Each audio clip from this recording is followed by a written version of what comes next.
नमस्कार दोस्तों, मेरे इस motivational channel rich thoughts bye Vikram Patel में आपका स्वागत करता हूं। आज की इस वीडियो में हम जानेंगे सफल जीवन के लिए आवश्यक खुद को पहचानना कितना ज़रूरी है और खुद को पहचाने कैसे। अगर आपने मेरा चैनल सब्सक्राइब नहीं किया तो जल्दी से सब्सक्राइब कीजिए और बेल नोटिफिकेशन को दबा दीजिए ताकि आने वाले वीडियो का नोटिफिकेशन आपको मिल सके। जब कोई व्यक्ति पैदा होता है तब वह एक जैविक रासायनिक गोला होता है। वह फिजिकली, मेंटली, स्पिरिचुअली सबसे अलग होता है। खुद की चमक उसे ढूंढनी पड़ती है। वह जिसे जिस क्षेत्र में चमक है उसे खुद ढूंढना पड़ता है। अलग अलग लोगों की अलग अलग क्षेत्र में चमक होती है। जिस क्षेत्र में आपको आनंद, सुकून और शांति मिलती है उस क्षेत्र में आपकी चमक है, ऐसे समझना चाहिए। आनंद, सुकून और शांति किस क्षेत्र में मिलती है? जिस क्षेत्र की तरफ आपका झुकाव होता है उस क्षेत्र में आपको आनंद, सुकून और शांति मिलती है। इसे एक उदाहरण से समझते हैं। मादा कछुआ जब अंडे डालती है तब सागर से दूर किनारे में रेत में अंडे डालती है। अंडों से बच्चे जब बाहर आते हैं तो पहला काम करते हैं, सागर की दिशा में दौड़ लगाते हैं। बच्चों को किसी ने कहा नहीं होता कि सागर उनका कार्यक्षेत्र है, पर सागर की आवाज सुनते ही, लहरों की आवाज सुनते ही उनके मन में आनंद का कंपन तैयार होता है और वह सागर की दिशा में दौड़ लगाते हैं। सागर के पानी में तैरने से उन्हें आनंद, सुकून और शांति मिलती है। जिस क्षेत्र में आपको आनंद, सुकून और शांति मिलती है उस क्षेत्र में आपकी चमक है, ऐसे समझना चाहिए।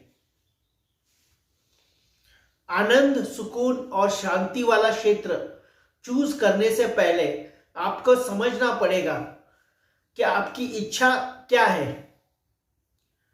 अगर आप देश सेवा करने की इच्छा रखते हो तो आनंद, सुकून और शांति आर्म फोर्सेस में ज्वाइन करने के बाद ही मिलेगी।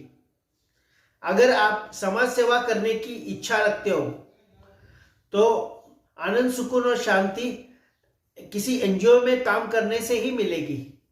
अगर आप रोगियों के दर्द दूर करना चाहते हो तो आनंद, सुकून और शांति आपको मेडिकल फील्ड में ही मिलेगी। अगर आप देश का नाम रोशन करना चाहते हो, खेल में रुचि रखते हो तो आनंद, सुकून और शांति खेल में ही खिलाड़ी बनकर ही मिलेगी। अगर आप खिलाड़ी बनना चाहते हो, किस खेल में रुचि है और किस खेल में आपकी बॉडी स्ट्रक्चर यानी कि फिजिकली, मेंटली आप फिट हो, किस खेल के लिए, उस खेल को चूज करना चाहिए। इसे एक उदाहरण से समझते हैं। माइकल फेल्प्स की बॉडी 6.4 फुट ऊंची थी। 6.7 फुट उसका विंग स्पैन था, जो एक आइडियल बॉडी स्ट्रक्चर है जो स्विमिंग के लिए चाहिए। उन्होंने स्विमिंग का ही क्षेत्र चूज किया। उसमें कड़ी मेहनत करते हुए समर्पण के साथ प्रैक्टिस किया और 2008 के बीजिंग ओलंपिक में 8 गोल्ड मेडल जीतकर सभी के रिकॉर्ड तोड़ दिए। जिस क्षेत्र में आप फिजिकली, मेंटली, स्पिरिचुअली फिट हो उसी क्षेत्र में आपको आपका चमक ढूंढनी पड़ेगी। खुद को पहचानने के बीच में सबसे बड़ी समस्या कि लोग क्या कहेंगे, लोग क्या कहते हैं। अगर लोगों की निगेटिव कमेंट आपने सत्य मान बैठे, लोगों पे भरोसा खुद से ज्यादा रखा तो आप खुद को पहचान नहीं पाओगे।